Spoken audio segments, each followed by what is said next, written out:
Halo Smart Drivers, selamat datang di Bakalap. Kali ini kita akan membahas cara mencegah sesuatu yang paling ditakuti oleh pengemudi, yaitu cara mencegah rem blong. Bersama saya, Agung Yuniharto, Your Safety Buddy.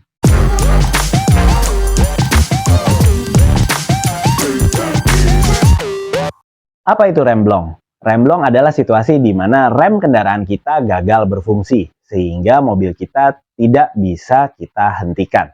Kenapa rem kita bisa gagal fungsi?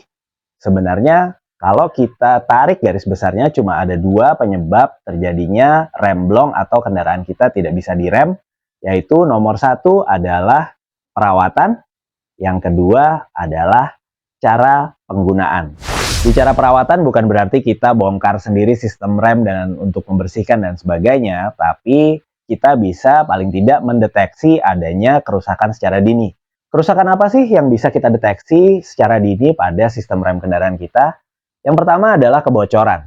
Sistem rem kita sebagian besar menggunakan sistem hidrolik, di mana ketika kita menekan pedal rem, di situ akan dialirkan oleh cairan yang biasa kita sebut dengan minyak rem, kemudian menekan kampas rem dan akhirnya memperlambat laju putaran roda kendaraan kita. Di dalam sistem hidrolik ini tentunya kalau terjadi kebocoran, tekanannya tidak akan sampai ke roda dan akhirnya bisa menyebabkan rem kita gagal fungsi.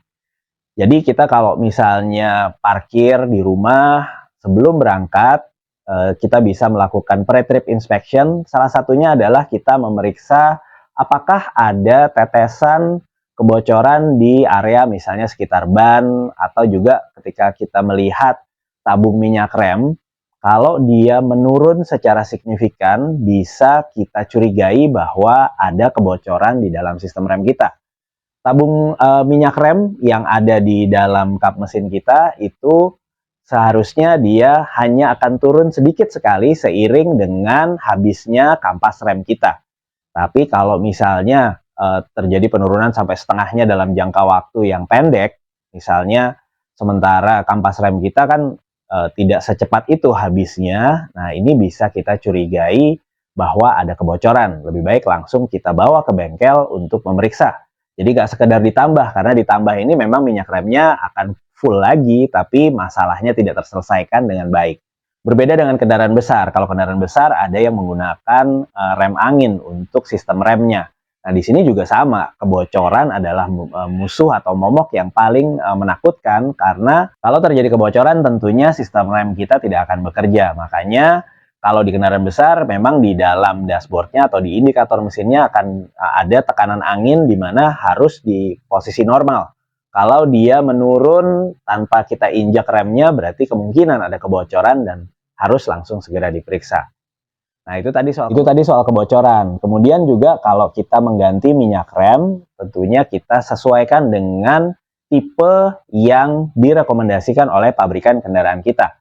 Kalau mobil kita atau motor kita menggunakan minyak rem dengan tipe DOT atau DOT 3, jangan mentang-mentang saya pengen yang lebih bagus, saya pakai yang DOT 4. Langsung dikuras kemudian kita ganti dengan DOT 4. Atau malah jangan-jangan tanpa dikuras dulu tambahin DOT 4. Karena DOT 3 dengan DOT 4 memiliki formulasi yang berbeda. Kalau kita langsung mengganti misalnya mobil kita rekomendasinya DOT 3. Karena perbedaan tipe ini yang ditakutkan adalah karet-karet yang memang tidak didesain untuk DOT 4 akhirnya jadi malah lebih cepat rusak atau umurnya jadi lebih pendek. Jadi gunakan aja yang sesuai dengan rekomendasi. DOT 3 ya pakai DOT 3, kalau rekomendasinya DOT 4 untuk mobil kita ya kita gunakan DOT 4. Itu tadi dari sisi perawatan. Kalau perawatan kita bagus, tentunya rem kita berfungsi dengan sempurna. Lalu ada lagi yaitu dari sisi pengoperasian. Pengoperasian rem yang salah juga bisa membuat kita terjebak dalam situasi rem blong atau di mana rem kita tidak bekerja dengan baik atau dengan sempurna, atau bahkan tidak bekerja sama sekali.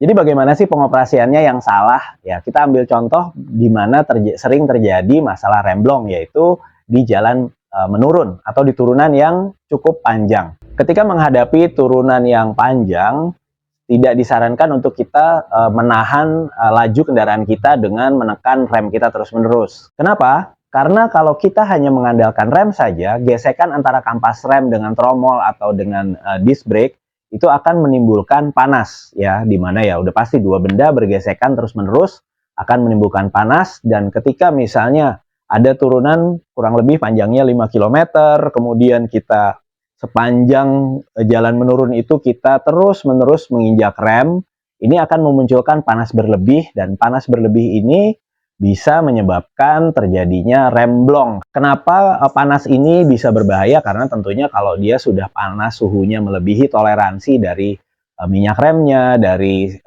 kemampuan karet-karet yang ada di sistem rem ini bisa menyebabkan bocor atau selangnya pecah, atau misalnya minyak remnya mendidih, sehingga kalau cairan mendidih tentunya menjadi gas dan akhirnya tekanannya menjadi hilang dan rem tidak berfungsi.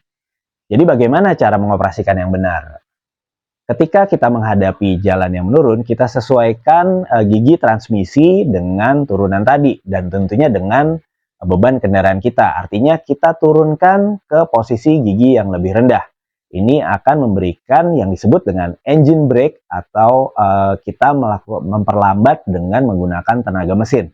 Jadi kita rem, kemudian kita lepas, ditahan oleh engine brake, rem lagi, lepas. Jadi ada kesempatan sistem rem kita untuk pendinginan sehingga dia tidak mengalami panas berlebih. Lalu kalau mobil Matic gimana? Mobil Matic juga ada engine brake-nya. Makanya kalau di Matic selain D, pasti ada gigi yang lebih rendah. Biasanya D 3, 2, 1, atau kalau misalnya tidak ada 3, 2, 1, dia biasanya selain D ada S yang ada tanda plus minus, kita bisa menurunkan gigi transmisi di situ. Jadi misalnya mobil kita punya 4 percepatan, kalau kita turunkan ke 3, itu kalau di manual sama dengan kita menurunkan gigi 1 tingkat. Nah, tergantung turunannya. Kalau turunannya curam banget mungkin kita butuh 1 atau 2. Tapi kalau turunannya misalnya di jalan tol panjang, mungkin kita cukup menggunakan gigi 3 misalnya. Nah, jadi kita sesuaikan gigi di transmisi kita untuk memberikan engine brake yang cukup, sehingga sepanjang turunan tadi kita tidak perlu atau tidak harus mengandalkan 100% pada rem kita. Nah, Smart Drivers, itu tadi pembahasan kita untuk mencegah kita mengalami remblong atau rem gagal berfungsi. Pencegahan tentunya jauh lebih baik daripada kita harus menghadapi situasi di mana kita nggak bisa ngerem. Karena kalau udah situasi seperti itu, cuma Tuhan yang tahu bagaimana atau kapan kendaraan kita akan berhenti. Jadi, mencegah lebih baik daripada mengobati. Dengan kita menambah pengetahuan kita, tentunya kita bisa mencegah diri kita terjebak dalam situasi-situasi yang sulit dan membahayakan. Itu adalah inti dari sikap defensif dalam defensive driving. Stay smart on the road.